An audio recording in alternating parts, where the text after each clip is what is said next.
என்ன விஷயம் பாருங்க, இன்னைக்கு கூட சொல்லுவாங்க, இல்ல இவர் நடிக்கணும் இப்படி ஆகும், அப்படி ஆகும், தலைவரை ஃபாலோ பண்ணாரு, அவர் இப்படி சார் அப்படிலாம் கிடையாது.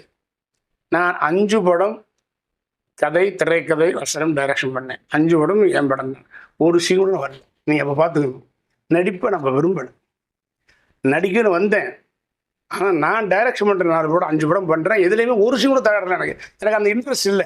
நடிக்க வேணாம்னும் போது டைரக்டர் ஆகும்போது அந்த 5 படம் ஆவரேஜா போய் சின்ன பட்ஜெட் படம். ஒரு 5 வாரம் 6 வாரம் பார்த்தா போகுது. அதுக்கு மேலே போக முடியல. அப்போ நடிக்க வேணாம்னும் போது அந்த சான்ஸ் வரும். நம்ம ஒன்று சான்ஸ். அது மனுஷனுடைய விதியை தான் உங்களுக்கு. அதாவது ஒன்று விரும்பி போனால் விலகி போகும், விலகி போனால் விரும்பி வரும் சொல்லுவாங்க. அது வாராஜாவா படத்தில் அருமையாக ஏபி நாராயணதாஸ் அவர் 7 வாக்கியத்தை பிரபலிப்பார். ராஜா பையன் வாராஜாவான்னு சொல்லி பிரபான் பிடிப்பார். Super subject. அதில் வாக்கியத்தில் ரொம்ப பிடிச்ச வார்த்தை 7 வாக்கியம் இருக்கும். அதை படம் அதில் விரும்பி போனால் விலகி போகும், விலகி போய் விரும்பி வரும். எல்லாத்துக்கும் அப்படி தான் இருக்கும். நமக்கு மட்டும் இல்லை, எனக்கு மட்டும் எல்லாருக்கும் உலகமே அப்படித்தான். நம்ம விரும்பும்போது கொஞ்சம் விளைகிறோம், வேணாம் போப்பா அதுவும் வந்துடும். அது மாதிரி நான் நடிக்கவே விருப்பம் போது நம்ம தேடி வருது தேடி விடும்.